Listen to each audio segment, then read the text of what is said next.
Hi everyone! I haven't posted in a little while, so I thought I would make a little life update video. So as you have probably seen if you're still following this channel, I have posted a new audio series that I call The Locked Door. It's prison wife slash prison reform podcast. So that would be great if you were to give it a listen and let me know in the comment what you think about it. And if you are interested in hearing more, I plan to do maybe one episode a month for now, and we'll see how it goes. We are now in October 2024. It's been over 2 years since Alan's resentencing. Things are going pretty well. He's working. He is adjusting really well. I guess he's adjusted now. He is closer to home because at some point he was like 5 hours away, so that was really complicated. But now he is less than 2 hours away, so that's pretty good. He is in an incentivized camp, which is crazy to think about because he was on death row and shackled everywhere he was going, and now he's just in an incentivized camp and just walking freely, working, and it's just the difference and the numbers of people who were on death row who are in the same situation is crazy, which means that they're not, even though the system doesn't want to recognize that they're not dangerous anymore in the sense that they could be released, they at least accept that they're not dangerous anymore in that environment for them to be in those incentivized camp. Anyway, it's pretty mind-blowing the difference for him. My son is 4 now. He has started VPK. He's gonna turn 5 in January, so it's pretty crazy to think about all that time that has passed and everything that we went through already. COVID and the resentencing and all that stuff in a short amount of life. But he's doing great. He has ADHD issues, which apparently is genetic, which yeah. So it's another story for another day. This summer in June and July, I had a breast cancer scare, and I'm just gonna post some videos that I made at the time. About 2 weeks ago, I had my first mammogram, and it did show something on my left breast. So today I'm going for my diagnostic mammogram and an ultrasound. It's been really stressful. I'm trying to tell myself that most of the people who have findings after a mammogram and get a call back, or especially for the first mammogram, it turned out to be nothing. So I'm trying not to worry too much. But obviously when you're solo parenting, you get worried pretty easily. So I'm about to leave in like an hour, and I'm gonna be there for like 3 hours, and we'll see what happens. So I'm at the hospital. You can't see. I'm on time, but I don't really want to go. I haven't slept. Okay, my son was sick last night too, but I haven't slept very well for the last 2 weeks, and I'm already extremely tired all the time. So I don't know. We'll see how it goes.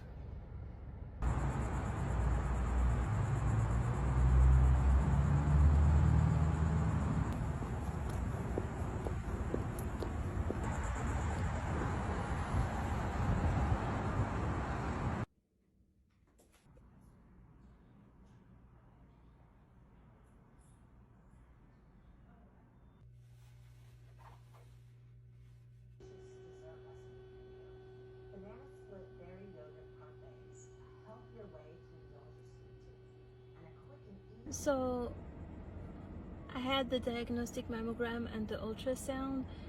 Both were pretty much painless. I mean, they're completely painless. It's just not comfortable. Like the mammogram is not comfortable, but it's really not as big of a deal as our mothers told us. So he went okay, and I was reassured during the ultrasound that they were not too worried about what they were seeing, so that made me feel a little bit better. And after the ultrasound, the doctor gave me the choice actually because they do see something, but they gave me the choice to wait 6 months and do another mammogram, and then every 6 months for 2 years, or to get it biopsied and know 100% what it is, and then go back to the circle of the one mammogram every year. So I chose the biopsy because I want to be 100% sure. I think it's gonna drive me crazy. So that's where we at. But I do feel better. I do feel that like I have 90 something percent chance of not having to worry. So I'm gonna try not to worry too much. And they said they probably could squeeze me in the next 2 weeks. They also said it would take 2 hours, but like the biopsy itself is like a 3-minute thing. It's a needle biopsy. So yeah. I am back home and my son is really sick, so I'm more worried about him at this point. But I wanted to add that I'm making this video because when I was waiting the last 2 weeks, I did watch a few videos on TikTok from women who were getting the diagnostic mammogram. Some got bad results, but some got good results. But in both cases, it did make me feel a little bit better because I was apprehensive and really scared. And so I'm just trying to give back. And I also wanted to say that I had my first mammogram at 42-year-old, and I should have had it at 40. So definitely don't skip a mammogram. I know we don't want to go, we don't want to do it, but it's really important because you don't want to miss something. So yeah, schedule your mammogram.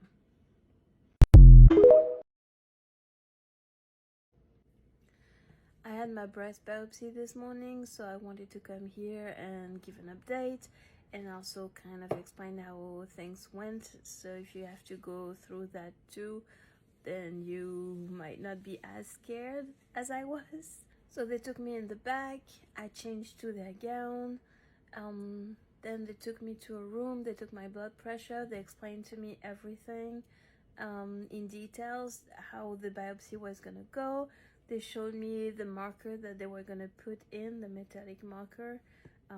That was much smaller than what I was thinking, so that was good. The doctor came, I signed some more consents, and then they took me to the ultrasound room. I got an ultrasound. She prepared me for the biopsy, then the doctor came in.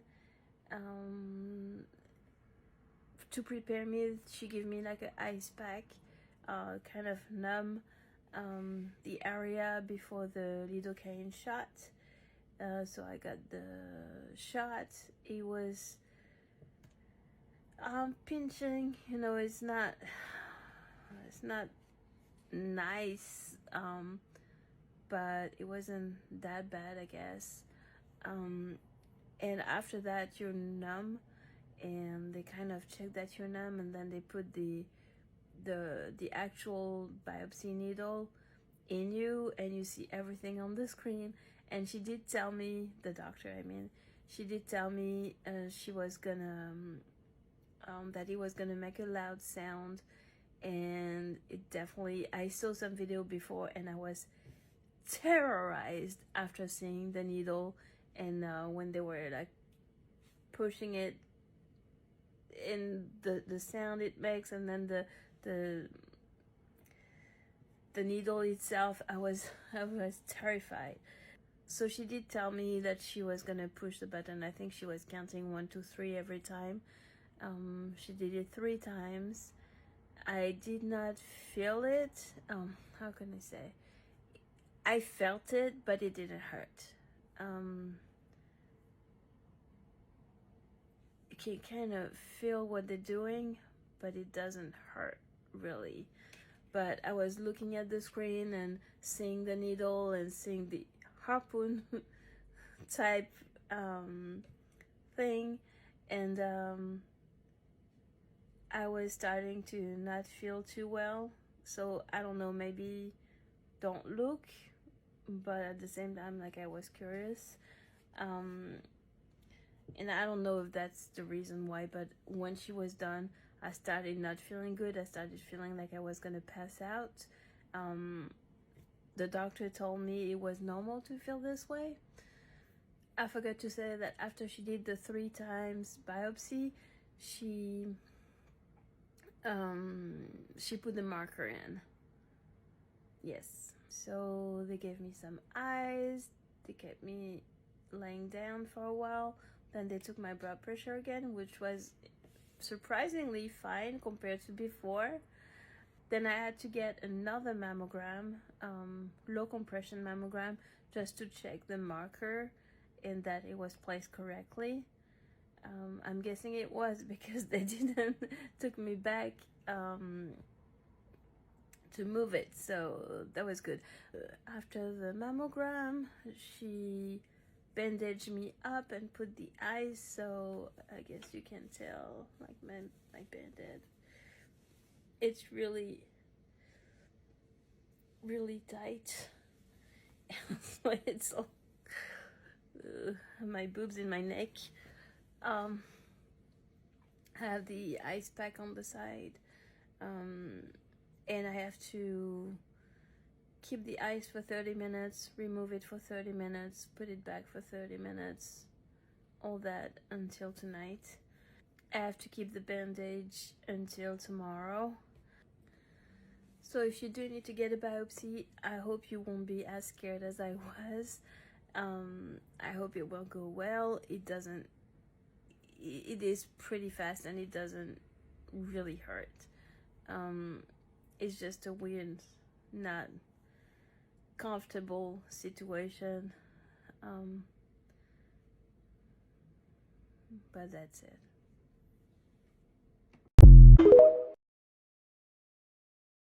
And then after that was done and settled and that it was benign and it was all good, turned out I had some blood disorder scare, and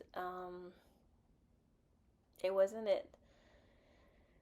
So that was a big relief, but the problem is that my blood results are kind of all over the place. They are steadily all over the place, and we don't know why. So I don't know what's gonna happen with that. I had a sleep study too, because I am really tired, like all day long, all day, every day. I can fall asleep if something gets boring, or if I'm just working and it's repetitive. Like when I work on my profile for Way of Hope, I will fall asleep on my computer. Turns out I do have sleep apnea. So now I'm waiting for the machine to see if it helps, if I sleep better, and if I lose the daytime sleepiness. Because if I don't lose it, then I still need to do some tests to see if I have either narcolepsy or idiopathic hypersomnia. I hope I said that right. So one or the other, but maybe it's just my sleep apnea that makes me not sleep good, and that maybe everything will be solved.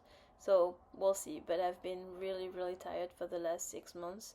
Extremely tired. I can't even drive anywhere because I'm falling asleep at the red light and that kind of stuff. So it's been really tough, and I'm going to bed early and I sleep my 8 hours, and I'm still as tired when I wake up. It's like I didn't sleep at all. So yeah, there's that.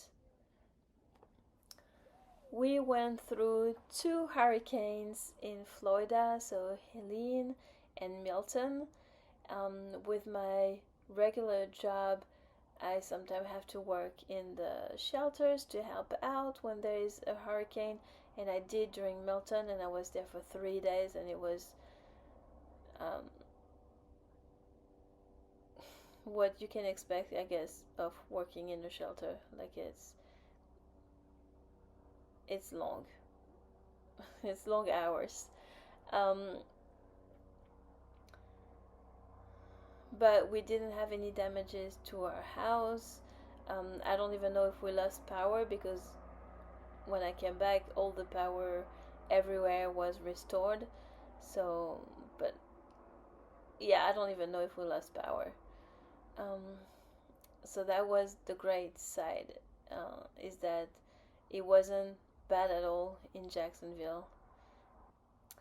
And then because I am now American, I was able to vote. I voted in August and I voted again this week.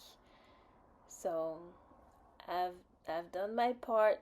Now we'll see what happens. And that's pretty much it. I mean, I'm working all the time. I'm working for Way of Hope, all my lunch breaks, all my evenings, all my weekends. That's all I'm doing. I have zero social life. I have to take care of my son. I have a 40 hours job on the side, and I also have my shop. Oh, I do have some news about that.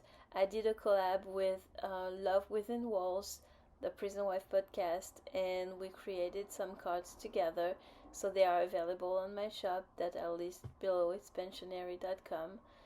And yeah, so that was pretty cool. And that's about it for the last 4-5 months. So I hope everyone is doing well, and I see you in my next video. Bye.